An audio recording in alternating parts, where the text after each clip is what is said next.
Welcome back to Landscape and Garden Secrets, Tips from the Pros with Sterling. Today we're going to step away from the personal gardening aspect of things to take you through our design process. And joining us today is Levon Webb, our boss and the owner of Sterling Landscape, and he's going to take us through the process of remodeling a backyard from top to bottom. Landscape and Garden Secrets, Tips from the Pros at Sterling is brought to you by Basilite Concrete Products, working with you to increase your home's livability for entertaining and relaxation. Idaho Patio, your premier source for outdoor living products and services. Idaho Patio, going above and beyond. Cloverdale Nursery, providing sod, turf, grass plants, trees, and shrubs to the Treasure Valley area. International Stone, the premier provider of natural stone from all 50 states and the world. Silverline Systems, concrete beautification and home organization. And by Sterling Landscape Design, Construction and Maintenance. Whether you want a full backyard makeover or a personal gardener to keep your flower beds, there is no project too large or too small. It's no wonder that our customers and design partners are singing our praises.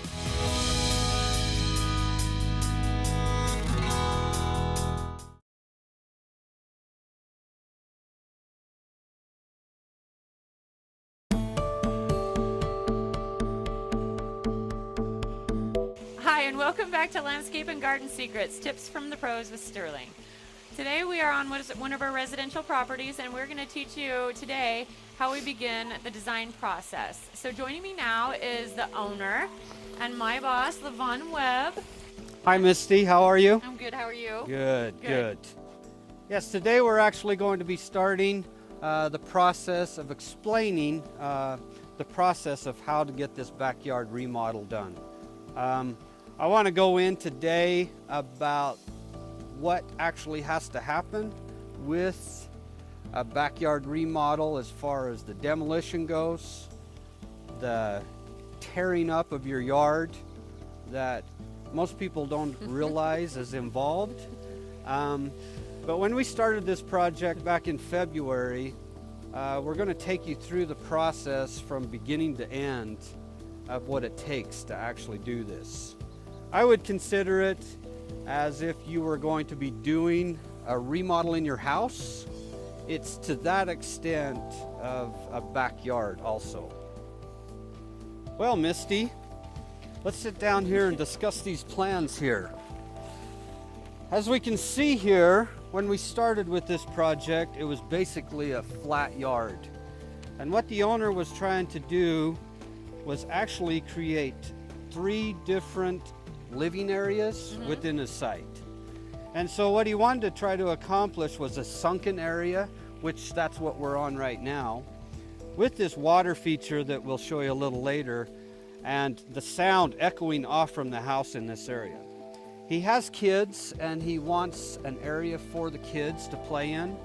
And so what he's done is he's actually created a bike path that the kids could actually ride their bikes around with and come all the way around the whole entire yard. I was actually wondering about that.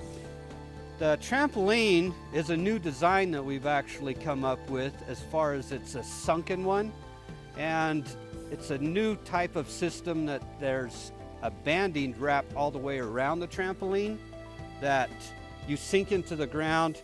You don't have the kids falling off the trampoline. It's easy to access. And so that's another element that we'll probably be showing you.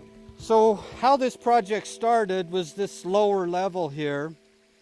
He had a huge problem with drainage in his backyard. When we started this project, I think there was close to 8 inches of standing water in the backyard. And so that was one of his #1 goals, was to take care of that drainage. So when we did this lower elevation of patio, we dug that down 2 foot deeper than what you're seeing now and backfilled that with rock. And installed drain pipes from all of the yard to drain into this pit. So then we created our staircase, as you can see, with the boulders. He really liked the idea of incorporating the boulders with the walls and tying that in with the water feature itself. When we get up to this next level here, we actually can see a fire pit area where they wanted another sitting area and pulling up some chairs and other things to have another area of sitting there. When we get to the top elevation, that's where he wanted his barbecue, his bar, and an overhead structure for shade, because it does get pretty hot in this area. And so as you can see, we've got a lot of patio space compared to what he originally had when it was just grass. Now we're really going to go in depth of the destruction that some people probably expect or not expect in Maybe their they backyard. don't know about it. So, like when we started this in February, which was probably not the ideal situation to start it in the winter months, but the client wanted to have it ready for a big party coming in 2 weeks. As you can see now, it looks not too bad. We have grades established, and we've got grades established as far as to where we're going to take the water as far as drainage goes. But when we started this thing, it looked like a bomb had gone off. So I want clients to understand that you're going to have to deal with mud, dirt, dust during the construction process, but in the final results, you're going to be very happy with that. So Levon, how do we get started with this process? Usually the first thing is the layout of the project. And so we'll probably paint everything out fully so that the customer can actually see it. That's what we're seeing with the bike path, which I thought was actually a really cool idea. Right. Okay. And so they get a feel of what it's going to look like before we actually just tear everything up. And at that point, do you find that the homeowner likes to tweak things a little bit? Well, for example, over here he had this existing play set that was not laying out according to what the plans had shown. So we actually had to pull the trampoline and the bike path away because it was just too tight. So those sort of things we like to do with the client before we actually start the demolition process. After that, then we come in and it's a huge excavation process. So then what we do is we actually get into the hardscape of the project. We like to get all of that done before we ever start attempting to do any of the softscape. So that's when our walls, our pavers, our fire pits, getting our underground gas lines put in so that we can get all that stuff done before we start bringing the green stuff in. Right.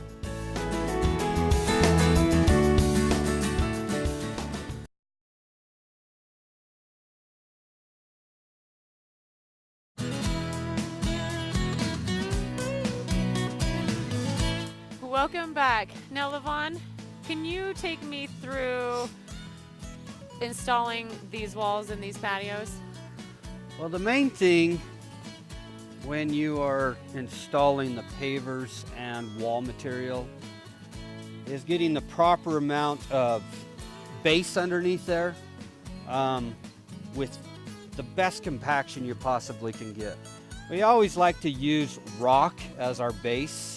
We don't like using sand and other things like that, just because with the sand and everything under the pavers, you have a tendency to have all the ants pulling all that sand material up through it and everything. What we've actually gone to is a crushed rock. It's a very fine crushed rock, and the ants and the bugs and everything don't have the tendency to pull that up through the paver. And so the same thing with our steps. We determine what height our steps need to be. I like to try to keep a step about 4 to 5 inches, so not any more than that. And with our steps, we always like to create it as a different color than the actual patio itself, so that people know that that's a step and it's noticeable to them. We always like to do steps in 2s, not in 1s or anything. It's almost like a trip hazard if you just have a 1-step thing. Okay, so just one set of stairs, almost not worth having. It's better to have 2. Okay. It's better to have 2. This person here wanted to have the same elevation coming off the back of his house, Right. so that it's not a step down out of that area also. So This it's is where a the direct barbecue line. goes. Yeah. So this is like outdoor cooking. Correct. So easy in and out from the kitchen. Okay. And so we did that down here on this lower level with the water feature and everything, as far as building these seat walls, which are about a standard 18 to 16 inch. Which we have found 100% convenient. It's comfortable, isn't it? Yes. So, and then we built this fire pit for the customer. Now these fire pits can be a wood burning one, or this one here is actual gas, which I like the gas because you don't have the sparks, you don't have the smoke, you don't have that sort of thing. So Well, and I see these are the gas. These are rigged for gas as well, right? those are actually for our low voltage lighting. As you can see here, we've actually worked in lighting underneath the steps. Okay. So when it is dark out here, you just get that other effect Nice of, touch. of night lighting. Yeah, So, and that Okay. lights them up, and people can actually see them for entertaining purposes. Love it. All this product that we've got here has come from Baselite here in Meridian, Right. and wonderful people to work with. They've got a beautiful product, nice textured pavers. You can see the walls and the different colors that are coming out in that. And once you get your greenery and everything else coming in together, it's pretty stark right now, but once the grass and the trees and shrubs and perennials come in, it just turns out beautiful. Right. So, Right. Softens it up a little bit. Levon, I love this water feature. Will you tell me what the customer was looking for in their water feature?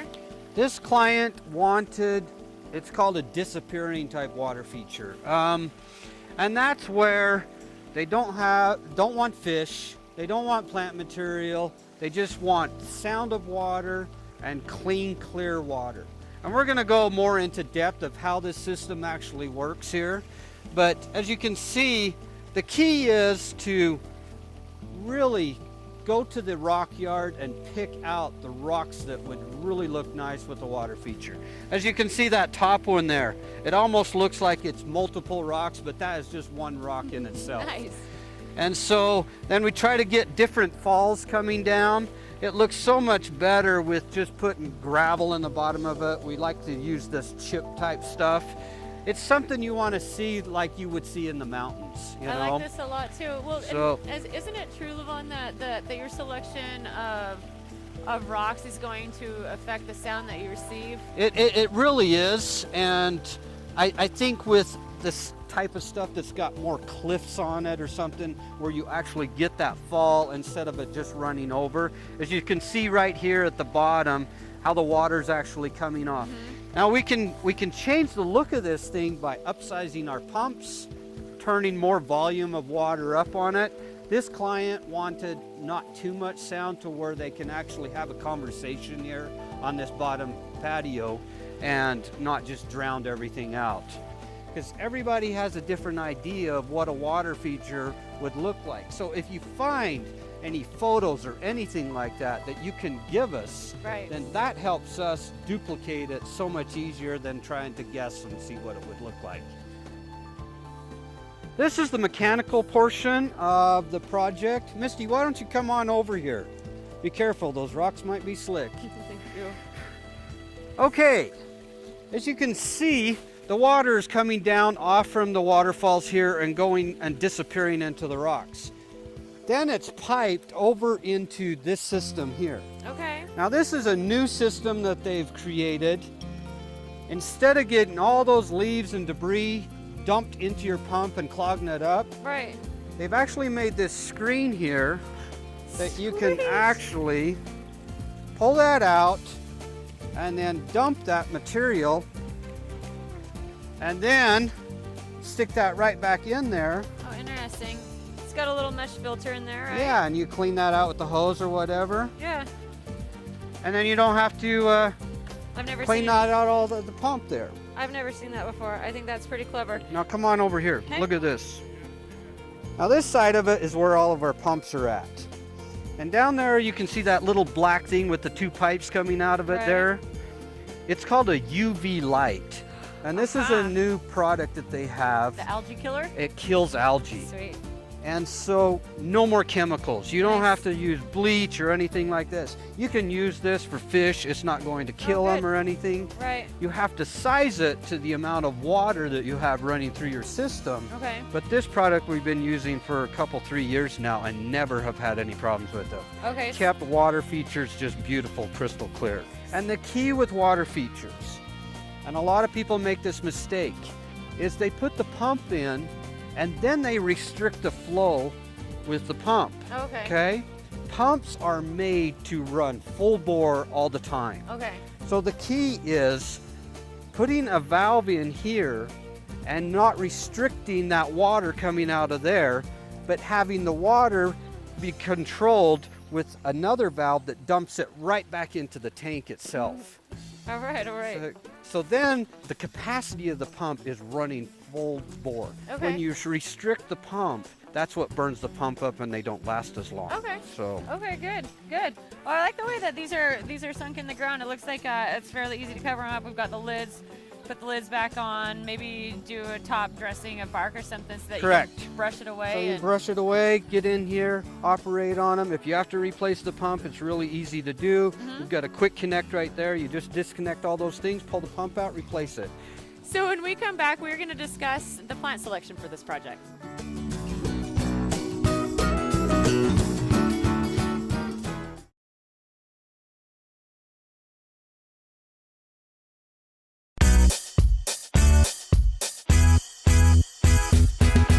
Well, what we want to talk about is existing plant material that was in this yard. We're not into just totally demoing everything and just starting fresh. If you've got nice trees and we can work with them and everything, we'll try to transplant them, move them into another area of site if they're not working in that area. But we try to work around what clients already have so that it saves them money and we can actually accomplish something with something that we've already got with nice big trees already. So with that said, I would like to go over, Misty, and show you the plan of what new stuff is going to be going in. Awesome. With all this fairly mature stuff, did you transplant it, or was this actually already? This burned was up? already here. All right. Well, as you can see here, this is that pathway that's kind of going in for the kids and everything. This is their play area. Right. What we try to do is get stuff like this is the north side of the house. So, you know, Japanese maples, bloodgood maples, stuff like that. That's where we really want to decide what our plant material wants to be in these areas. And so Okay. when you're working with the architect, he will know a lot of this stuff that's going to do well in shade, partial shade, or full sun. Okay. So as you can see here, he's actually got some more trees kind of back behind the berm and the water feature. I'm actually pretty excited so about that. we can kind of screen that area off to where it's not all open to the yard, Right. and we create this space that we're trying to accomplish Right. in there. Like outdoor rooms. Correct. They're eventually going to get big enough to even provide the feeling of the ceiling, so much more intimate area. That is correct. Okay. And what we've done here is we've over excavated the ground and we're coming in with this product, and it's really quite cheap and inexpensive, but it's a decomposed granite. Awesome. And you know, they ship a lot of it out of California, but there's a place out in Mayfield there that actually has it, and it compacts so well as Okay. far as pathways for carts, side yards, anything like that where you have a utility type area. Okay. It works wonderful. And so when you put that down, you'll actually put it down in different layers. We'll probably want to apply at least 4 inches of it here. So we'll Okay. put down 2 inches, water it in, and then we'll run the plate compactor over top of it. Okay. Then we'll put another layer over top of it, and we'll want to crown that last layer so that the water will actually run off from it, so you don't have any low spots or anything like that in it. What's nice about it, if it does get kind of messed up, all you do is loosen it up with a rake a little bit, and you can just smooth it right back out again. So Is it true that it doesn't allow weeds to come through very well? it does not grow weeds. We've never had any problems with weeds growing in it. So does it tend to hold its shape, or is it something that the homeowner is going to have to groom? Once it's, in fact, the longer it's in, the harder it gets. Okay. So I would say, you know, with water and the traffic that's going to get on it, it compacts really well and makes wonderful pathways.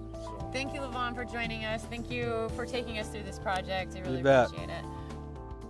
So we're going to take a break, and when we come back, Eva's going to rejoin me so we can answer your question of the week.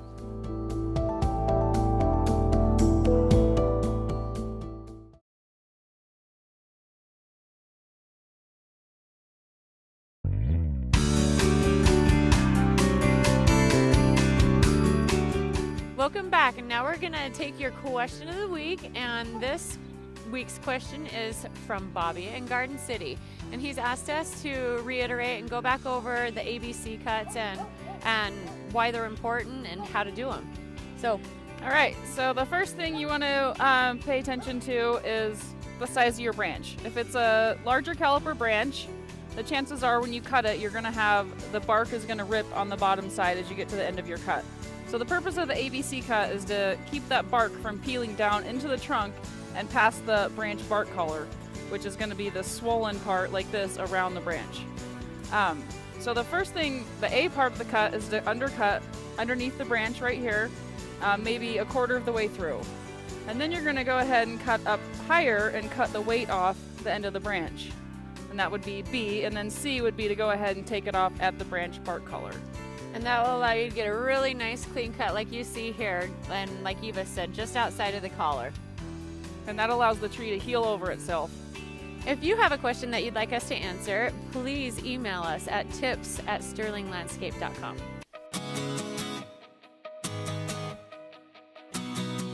We hope you enjoyed our show today as we took you through the process of doing a complete backyard makeover. Join us next week for another episode of Landscape and Garden Secrets, tips from the pros at Sterling. See you next week. Landscape and Garden Secrets, tips from the pros at Sterling is brought to you by Basilite Concrete Products, working with you to increase your home's livability for entertaining and relaxation. Idaho Patio, your premier source for outdoor living products and services. Idaho Patio, going above and beyond. Cloverdale Nursery, providing sod, turf, grass plants, trees, and shrubs to the Treasure Valley area. International Stone, the premier provider of natural stone from all 50 states and the world. Silverline Systems, concrete beautification and home organization. And by Sterling Landscape Design, Construction and Maintenance. Whether you want a full backyard makeover or a personal gardener to keep your flower beds, there is no project too large or too small. It's no wonder that our customers and design partners are singing our praises.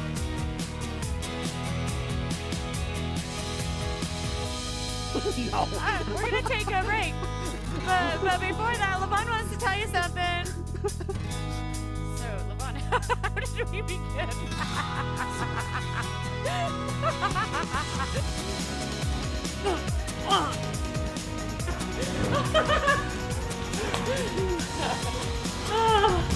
That was better for us than it was for anybody, I think.